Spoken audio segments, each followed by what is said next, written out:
Hate, an emotion that is frowned upon by many cultures and religions. But where some see evil, I see art. Is there anything more beautiful than a man with a small grudge against something, willing to trek across a desert of glass on his hands and knees just to see the thing he hates wiped from existence? This here is the art of being a hater. And in my humble opinion, the simple act of being a hater is more beautiful than any brushstrokes across the canvas that have ever been made. The will it takes to become a hater must be envied and respected. You see, most people live their lives just simply hating, with no hunger or drive to fuel their simple beefs. But a select few men will ascend past normal hating and become a hater. I used to simply hate, and like most, feared the superior members of our species, the haters. But then on one fateful day, everything changed. A couple years ago, everyone in my school was ready to kill over some Eras-Tour tickets. And every girl was die-hard glazing Taylor Swift's new album. The glazing got to a point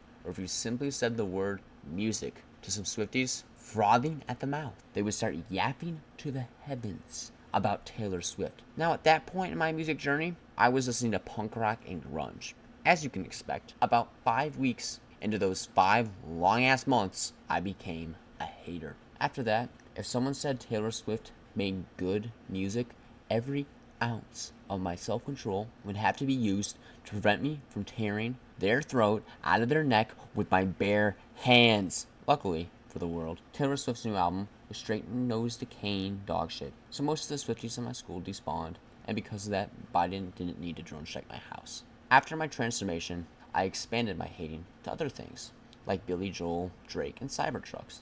I also took my hating into an art form. When I became a hater of something, the hate would consume me. If I was hating on something, my opinion on that thing would never change, no matter how unpopular that opinion would get. My hating is to the level if a person simply says the name of the thing I hate, I will never talk to that person again. Now, some might think my level of hating is too far, but remember, Van Gogh cut off his ear to make better art, and compared to other people, my level of hating is nothing. Take, for example, Kendrick Lamar. The level of hating that is inside a man that brings him to the point where he starts beefing with someone for no reason. You have to remember, Drake had no idea that he was about to get dissed. Then Kendrick destroyed him on 4 separate songs, calling him a pedo, an absent father, a human trafficker, and a disgrace to rap music. And not a single person before that realized Kendrick hated Drake before Like That dropped. Kendrick, by this point, isn't just a simple hater. He is the embodiment of hate itself. But Kendrick still falls short of the godness of hating, the number one hater. In the cinematic masterpiece, The Blues Brothers, there are multiple characters in the movie that go to great lengths to see the fall of the Blues Brothers, like the police, the country band, and the Illinois Nazis. But those characters are just Division 3 haters.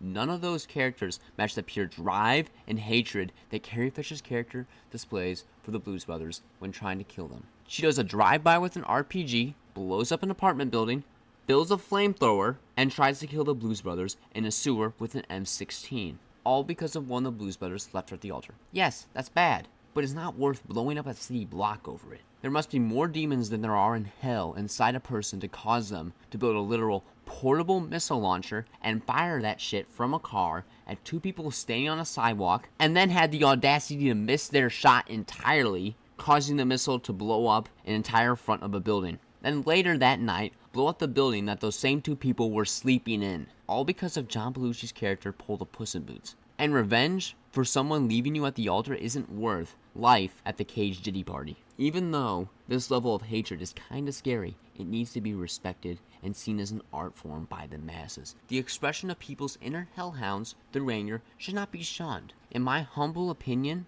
haters should be seen as the greatest members of our species. And if you disagree with me on the deserved rights of haters, you are nothing more than pond scum that should be deported to Czechoslovakia.